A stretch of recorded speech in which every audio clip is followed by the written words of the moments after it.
que j'entends des gens qui disent, pasteur, moi j'ai la foi, je suis convaincu de saluer les gens comme je veux, je suis convaincu, tout ça, même quelqu'un tousse. Frère, faites très attention avec une foi mal placée. Jésus-Christ avait une promesse qui lui était donnée, que Dieu ne permettra jamais qu'il se rompe le pied.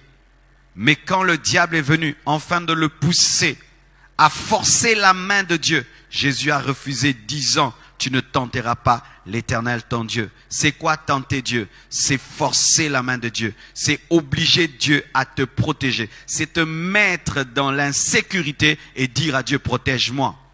Nous sommes chrétiens, mais quand nous dormons, nous fermons nos portes à clé. Pourquoi nous ne laissons pas nos portes grandement ouvertes au nom de la foi? Pourquoi?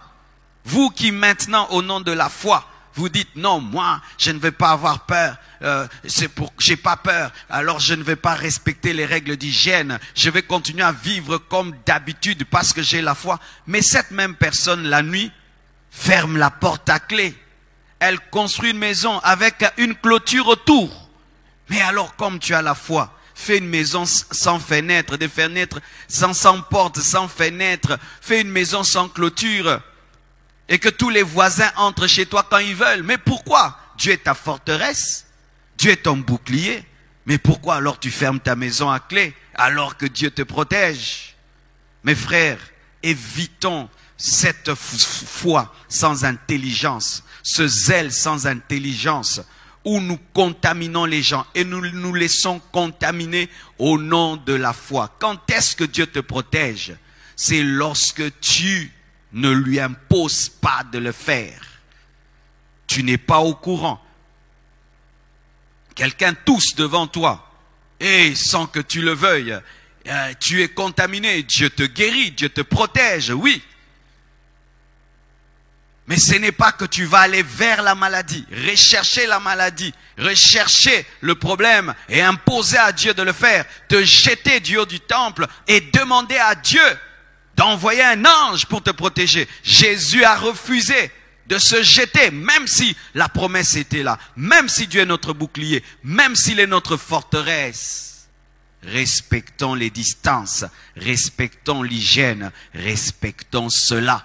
Dieu n'est pas contre. Sinon, je répète, vous qui dites ça, plus de ceinture de sécurité dans vos voitures, ne fermez plus vos maisons à clé parce que Dieu vous protège. Allez manger dans les poubelles aussi parce que Dieu vous protège. Mangez par terre parce que Dieu vous protège. Ne mangez même plus parce que Dieu est votre nourriture.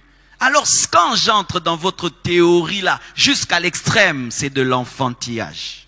Ce n'est que de l'enfantillage et de l'orgueil spirituel. Ce n'est que de l'orgueil spirituel.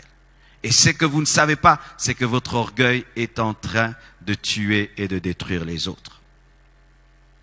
Ainsi, dans cette crise, l'Église doit conscientiser, enseigner la sagesse, enseigner l'équilibre, car nous venons de nous rendre compte que nous avons beaucoup de chrétiens, mais qui ne sont pas équilibrés dans leur connaissance de la parole, leur connaissance de Dieu. Et lorsque le diable vient leur dire, tu es le Fils de Dieu, jette-toi, ils se jettent. L'Église doit enseigner dans cette crise. L'Église doit respecter les autorités dans cette crise. L'Église doit respecter les scientifiques et les médecins dans cette crise.